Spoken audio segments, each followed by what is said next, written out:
Bokashi Balls inihulog sa Kalumpang River sa Batangas City para makatulong na maging malinis ang tubig.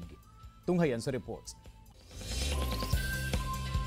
Mayaman sa likas na ganda ang lungsod ng Batangas. Ang Kalumpang River ang pinagkukuhanan ng makakain at hanap buhay ni Errol ng mahabang taon. Pero sa paglaon ng panahon, napansin niya raw na pahirapan na ang paghuli sa biyaya ng ilog. Mahirap po talaga ngayon. Dahil po sa basura. Sa halip na isda ang mahuli namin, basura pa ang sumasabit sa lambat.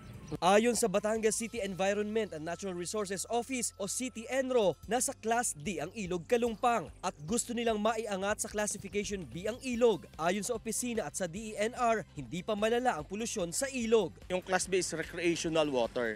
Pwedeng maligo, mag-swimming, mag-fishing, everything. Pero bago pa man humantong sa kinatatakutang pagkawala ng likas na yaman, sagot sa paglilinis ng Kalumpang River ang binilog na lupang ito. Bokashi Balls kung tawagin na hinango sa teknolohiya sa Japan. Pinagsama-sama itong garden soil, carbonized rice, molasses at mga organic materials. Nakatutulong daw para mas maging malinis ang kalidad ng tubig sa ilog. Mahigit 216,000 na Bokashi Balls ang sabayang ibinato mula sa magkakaibang tulay sa lungsod. Inaalis ng Bokashi Balls yung mga domestic septic waste sa mga ilog, sa mga daluyan ng tubig, tapos ibinabalik niya sa natural na ecology ng tubig. Ayon sa LGU, hindi ito ang pangmatagalang solusyon kung gusto pang mapakinabangan ng mga residente ang Kalumpang River. Disiplina pa rin daw ng taong bayan ang kailangan sa pagpapanatili ng kalinisan sa ilog. Kung tutuusin, simpleng bilog na lupa lang ang Bokashi Balls. Pero ang lupang pinagsama-sama, katulad lang din ng nagbubuklod na disiplina.